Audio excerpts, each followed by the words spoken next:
Sa kaharian ni King Pac, lagi niyong tatandaan to. Para maging mabuting sabungero kayo, para maging okay tayo lahat, dapat maging tunay kayo. Honest dapat tayo sa isa't isa. Pagkakatiwalaan ka, meron kang paninindigan sa sarili. In the future, maaabot mo kung ano yung gusto mo. Basta magpakatotoo ka lang.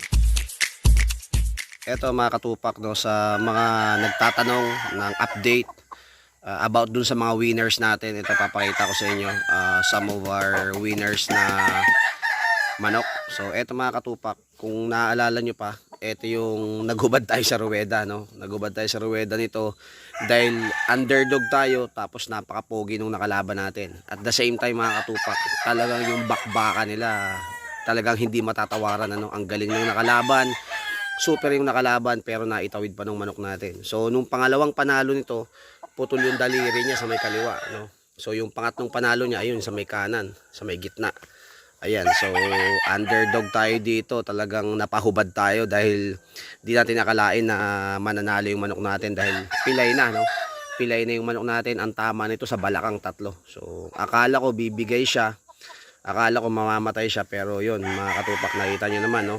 Malakas na po siya. Ayan, although iniinda pa niya yung ano, yung sa daliri niya. Ayan, sa kanan, putol kasi yan. Ayan, medyo iniinda-inda pa niya. Pero yung katawan niya medyo naka-recover na, no? So pwede natin gawing broodcock to. Pwede nating ipalahi at pwede pa rin namang ilaban kasi ayan, no. Paggaling siguro ng kanang daliri niya sa may gitna. So ayan, so yung iba kasi tanong, King Pac buhay ba yun? Sabi ko, oh, ito mga katupak, buhay po siya, no. So may iba pa tayong maipapakita na mga winners. Yung ibang hindi natin maipapakita, it's either patay din, panalo patay, o kaya nabili na. Okay, so yung iba kasi mahilig bumili ng mga winners. So yun, yan, 3 times winner na yan mga katupak. So yan, pwede uling ilaban to siguro after a month, no, or pwede ring isa lang. Yun, check natin yung iba. So, mga katupak, sa nakakaalala na ito, no, ito yung inilaban natin sa Roligon. Ayan, napag-unahan pa to mga katupak. Akala namin patay na, buti napakpakan lang pala siya. So mukha siyang duwag, ayan, kasi mailap po ito. So akala mo duwag siya, no? Ayan, so ganyan din siya sa ruweda, para siyang duwag, kaya nadihado pa tayo. Ayan, so panalo rin yan, nakaisang panalo pa lang to mga katupak. At yun, nagre-recover na siya, no? So medyo malakas na siya kumain uli at yung katawan niya bumabalik na. Ayan, medyo mailap lang talaga siya, kaya parang duwag yung itsura niya. Ayan, sa Roligon po nanalo yan, no? Yung naka 4-0 tayo, ito. Kasama to doon. Pang third fight natin to. So, pagka medyo maganda-ganda na uli katawan niya, pupurgahin ko to. Paligo, sabay turok, tapos prepare natin ulit. Pwede rin itong gawing materyales, mga katupak. Ayan, tested na. So, check pa natin yung iba pang winner dito. Mga katupak, eto naman, no, eto yung naghubad din tayo sa ruweda. Ang nakalaban po natin yung may-ari mismo ng sabungan. Ayan, so 3 lipad mga katupak, na hindi mo akalain na mananalo pa tayo kasi 3 lipad panay sabit yung manok natin. So talagang sabi ko baka di makasugat. Kaya nung nakatama tayo ng isa at talagang tumbling yung kalaban, talagang giba, no, isang tama, giba yung kalaban, kaya medyo nagsigawan talaga at talagang medyo napahubad tayo. So dumayo pa yung mga tropa natin, no, mga taga Guadalupe, Quezon City, mga taga Taguig. Yan, dumayo rito sa Manukan at nakursunadahan nila na ito yung ilaban. So medyo balda yung kanang daliri, pero nakaka-recover na rin siya. Medyo iika-ika pa. Ayan, pero siguro after 1 month, kung hindi pa to maglulugon, pwede na uli itong isa lang. Pwede na uling ilaban, pwede rin gawing materyales. So marami tayong mga winner dito na pwedeng gawing broodcock. Ayan, so mahaba rin yung binti niya, no? At talagang mukhang killer, mga katupa. Ayan, so napapala tayo, nagpala tayo sa ruweda nito at talagang napahubad pa tayo sa sobrang saya.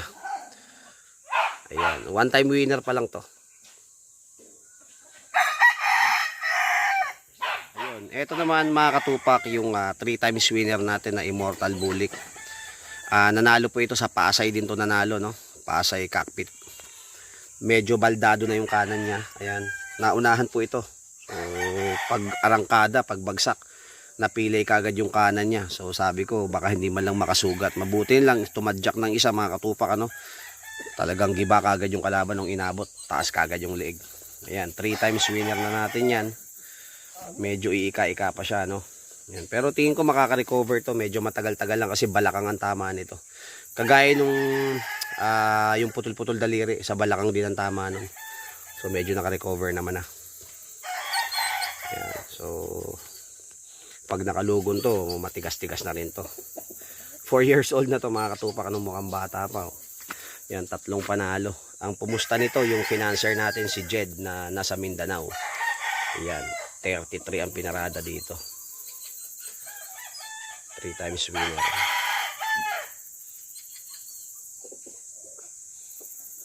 Yan, medyo ika-ika pa. Oh.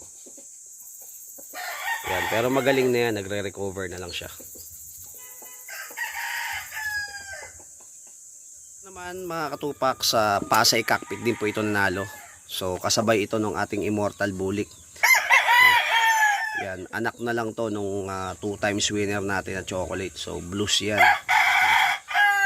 Ayan. So napag-unahan din to mga katupak, ano. Akala nila, boss patay ba yun kasi munti ka nang hindi tumuka. Actually dadalhin na sana to dun sa lubluban kasi nangitim na, tapos mamamatay na siya. Ang ginawa ko, dinukot ko yung lalamunan, ano. Dinukot ko nung buntot, tinusok ko, tas yun lumabas yung mga buo-buong mga dugo. Ayan mga katupak, ngayon malakas na siya. So akala ko bibigay ito. Ayan, 1 time winner pa lang yan mga katupak.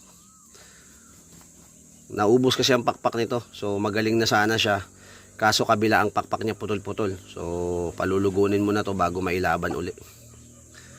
Ayan, 1 time winner.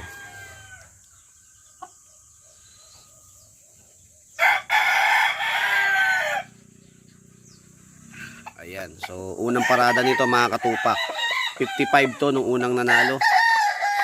May financier yan, 55k pinarada. Pangalawang nanalo to mga katupak, mas mabigat-bigat, no, 121